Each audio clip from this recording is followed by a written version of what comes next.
Hey, Taylor Kaspar here, helping businesses get off to a legally protected start and ensure a lucrative future. I wanted to take a moment to discuss with you what happens or why, if you're a business owner, you should be thinking about how you're going to exit your business. This is an area of law called business succession planning, although I don't think the technical term is important. But just like you should think about estate planning and what would happen if you were to die or become incapacitated, if you own a business, you need to think about the business in the same way as you think about your life and your personal estate. If you die or become incapacitated, what would happen to your business? So I'm a lawyer, obviously, and I'll just use myself or my profession as an example because there are a lot of loose ends to wrap up if you own a law firm, and businesses are a probatable asset. They're an asset that would pass through the probate court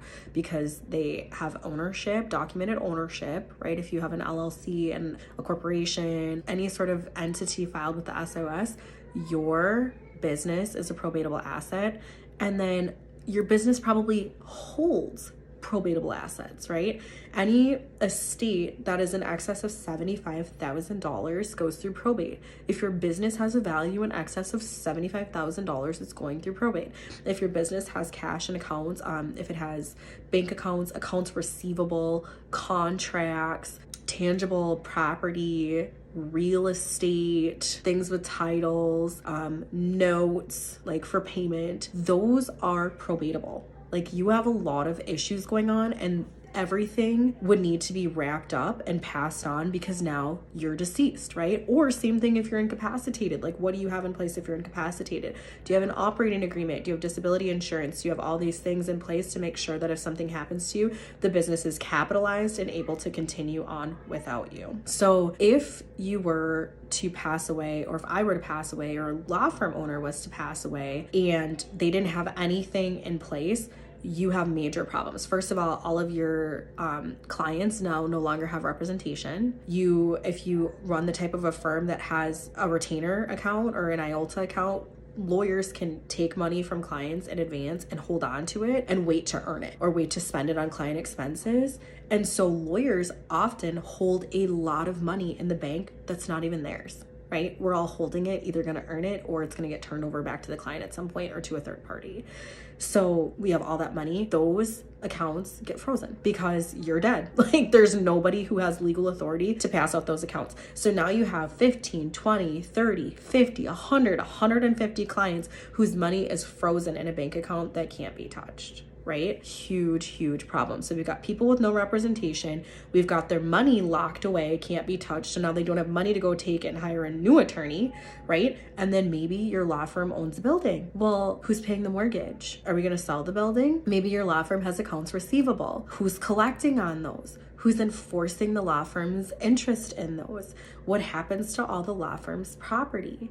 Who has the right to retrieve all of my protected data and information, all my locked digital assets and locked digital accounts, right? You can see this is just spiraling more and more out of control the more I talk about it. And that's just one type of business. And law firms probably don't do as much as contractors, general contractors, people in construction, people who own rental real estate. Now we've got even larger sums of money. We've got more pieces of real property, and all of these things freeze, just like they would for your personhood if your business ends up going through probate. Right? So if you own a business, you need to be thinking about that. You need to be coming up with some sort of contingency plan for what would happen to you. First things first, if you become incapacitated, disabled, or you die, where's the capital coming from to either continue on the business or pay for somebody to wind your business down? How are you capitalized, right? Number two, who do you trust? Who would you nominate? Who's going to take this over for you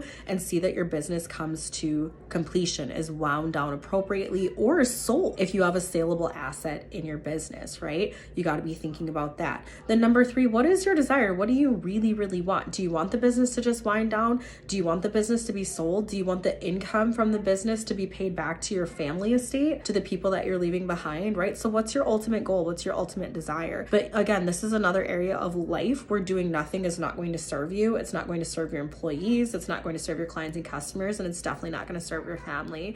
So definitely be thinking about that. Again, Taylor Kaspar here, owner and managing attorney of Legacy Estate Planning in Burnsville. Make sure you subscribe to this channel so that you never miss any information that might be relevant to you about estate planning, elder care, and business law.